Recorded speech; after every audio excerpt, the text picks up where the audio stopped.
सगळ्या जनतेचो हो राजा हेंच्यांनी कितले म्हाका दिसता 50 का 60 लोक हांगा असले जेन्ना येदो व्हडलो पुतळ्याची जेन्ना स्थापना जाता वाजयत गाजयत ह्या राजाक बसोवंक जाय आसलो पण ते सुद्दां हेंच्यांनी करूंक ना ते सुद्दां आमी ओके म्हटले पूण आयज जी 5 म्हयने उलटून गेली ही जी दुर्दशा करून दवरल्यात ती इमिजिएटली 2 दिसां भितर हेचें काम चालू जावंक जाय 2 दिसां भितर हेचो कितें तो सोपशें लाया नाल्यार हांगाच येवन आमी कितें ते धरणे धरतले आनी नाल्यार असेंब्लीन वचून बसतले हें सांगता। शिवाजी महाराजांचे जेन्ना नांव घेता एक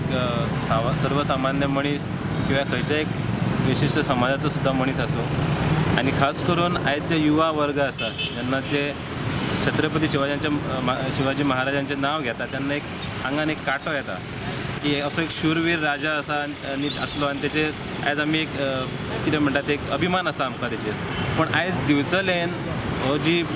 मुर्ती बसयल्या शिवाजी महाराजांची गडबड करून आनी फक्त आपले इलेक्शनाच्या टायमार तो आपलो स्वार्थ जो आहा तो सादोवपा खातीर ज्या गडबडीन बसयली आनी आयज पर्यंत तेचे सकयल कोणी ताका पळोवनूय घेवंक ना ताका 5 म्हयने जाले फेब्रुवारीन ही मुर्ती बसयलेली ते खालचो जो स्ट्रक्चर आहा बाकीचो हो एकदम घाण जाल्लो आसा आनी इनकम्प्लीट आसा आनी ज्या तरेन म्युनिसिपलिटीन किंवा ह्या सरकारान भारतीय जनता पार्टीच्या जे स्वता हिंदुत्ववादी म्हणटा आनी हिंदुत्वाच्या जी एक शूरवीर जी प्रतिमा आसा तिची अशा तरेन विटंबना करप म्हटल्यार दिवचलेची दुर्दैव आसा। हांव मागता ह्या सरकारा कडेन की जाता तितले बेगीन व्हडलोसो एक प्रोजेक्ट ना एक म्हाका दिसता एक 50,000 ते लाख भितर हें काम जावपाक जाय ते फटाफट काम करून घेवचें आनी दिवचलचो जो अभिमान आमी जो राखला ताका न्याय दिवचो।